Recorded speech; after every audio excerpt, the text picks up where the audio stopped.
Bismillahirrahmanirrahim. Assalamualaikum warahmatullahi wabarakatuh. Saudara-saudari yang dirahmati Allah sekalian, apabila kita sebut sahaja mengenai rahmat dalam musibah, ianya merupakan gabungan dua perkataan, iaitu rahmat dan musibah. Sebelum kita pergi lebih jauh lagi, kita kena faham apakah maksud rahmat. Rahmat bermaksud kasih sayang, anugerah ataupun kurniaan. Manakala musibah pula bererti bencana atau ujian yang ditimpa oleh Allah kepada manusia. Sesungguhnya rahmat atau kasih sayang Allah Ta'ala ini amat luas.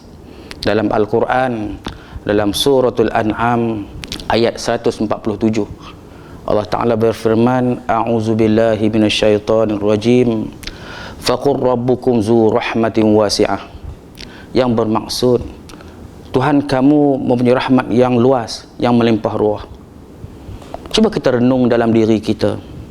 Dengan kasih sayang Allah, kita memiliki panca indera yang amat sempurna. Diberinya kita akal, kita mampu untuk berfikir, untuk membezakan mana yang baik dan buruk.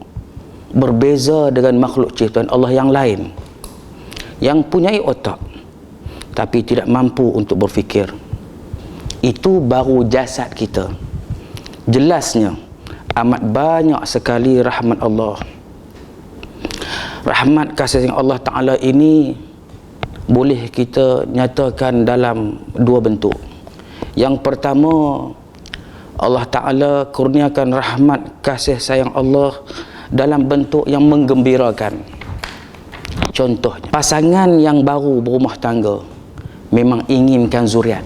Apabila si isteri memaklumkan bahawa dirinya hamil, si suami tentu rasa seronok. Dan malah yang lebih rasa seronok lagi, kandungan baru berusia 1 bulan, si suami mengajak isteri untuk membeli barangan keperluan bayi. Tujuannya apa? Ni rahmat Allah, kasih sayang Allah Ta'ala yang seronok, yang menggembirakan. Tuan-tuan dan puan-puan yang dirahmati Allah sekalian, rahmat yang kedua adalah dalam bentuk mudarat, kesusahan atau musibah. Contohnya, manusia ini ada kaya, ada miskin, ada susah. Dan orang susah yang tiada tempat tinggal, dan juga makanan pun susah untuk diperolehi. Kemiskinan dan kesusahan itu membuatkannya merasa dirinya terlalu kerdil di sisi Allah. Dia merasa sedih. Tapi hakikatnya rahmat yang Allah Ta'ala beri dalam bentuk musibah itu, sepatutnya ia ambil pengajaran, dia berusaha untuk mengubah kehidupan dia daripada susah kepada senang. Ustaz Abid Liu pernah nyatakan, Allah datangkan kesusahan kerana Allah sayangkan kita. Tahun 2020 pastinya terakam dalam lipatan sejarah manusia. Seluruh dunia diuji dengan penularan pandemik COVID-19, satu penyakit yang disebabkan oleh coronavirus yang mengancam nyawa manusia. Untuk memutuskan rangkaian COVID-19, kerajaan kita telah memperkenalkan Perintah Kawalan Pergerakan atau PKP bermula pada 18 Mac yang lalu.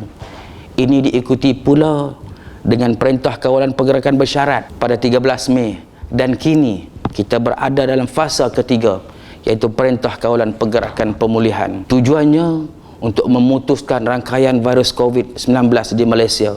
Dan Alhamdulillah, langkah yang diambil oleh kerajaan pada hari ini telah menampakkan hasil dengan penurunan jumlah kes setiap hari. Justru, bagi membincangkan rahmat di sebalik musibah, ingin saya kemukakan satu hadis yang diriwayatkan oleh Abu Hurairah radhiyallahu anhu. Yaqulullahu ta'ala ma li 'abdil mu'min 'indi jazaa'un iza qabattu safiyahu min ahli dunya summa ihtasabahu il jannah. Yang bermaksud, tidak ada balasan di sisiku bagi hamba-Ku yang beriman apabila aku mematikan orang yang dikasihinya di dunia, kemudian dia mengharapkan redanya, melainkan syurga. Dalam hadis ini mengingatkan kita rahmat di sebalik musibah. Allah Ta'ala turunkan musibah kepada seorang mukmin berupa kematian ahli keluarga yang paling disayang. Saya ambil contoh, kita semua amat menyayangi anak. Ada yang berkahwin, tidak lama kemudian Allah Ta'ala kurniakan anak. Ada juga yang lama berkahwin, 10 tahun kemudian Allah Ta'ala kurniakan dia seorang anak. Dia amat sayang dengan anak itu, diturutinya permintaan anak. Tidak berapa lama kemudian Allah Ta'ala tarik balik kurniaan anak tersebut. Anak yang disayang itu telah pergi selama-lamanya. Kita tentu berasa sedih dan wajar kita bersedih. Malah baginda Nabi SAW juga pernah menitiskan air mata baginda apabila kematian anaknya. Dalam hadis ini kita nak sebutkan bahawa hebatnya orang mukmin apabila diuji dengan musibah, iaitu musibah kematian, dia redha, dan dengan keredaannya tiada ganjaran lain melainkan Allah Subhanahu Wa Taala membalasnya dengan balasan syurga. Allahu Akbar.